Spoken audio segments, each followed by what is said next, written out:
Hey everyone, want to learn how to read Google Analytics reports? In this video, I'll show you how to understand your website data and find useful insights step by step. First, open your web browser and sign in to your Google Analytics account. Next, select the website property you want to analyze and open the Asterisk Reports ** section. Start with the Acquisition * reports to understand where your visitors are coming from.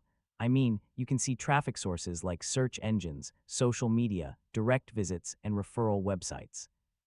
Next, check the *user ** reports to learn more about your audience, including user activity, locations, devices, and engagement patterns.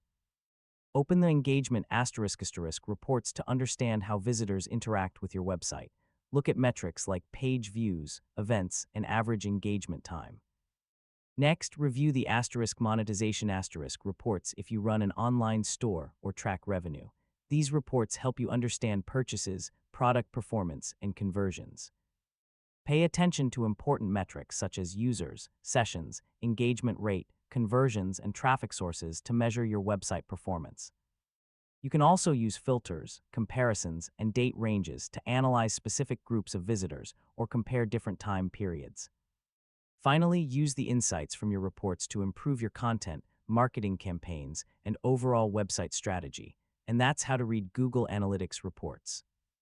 By understanding your data, you can discover what is working, identify areas for improvement, and make smarter decisions for your website. Thanks for watching, and don't forget to subscribe for more easy technology guides.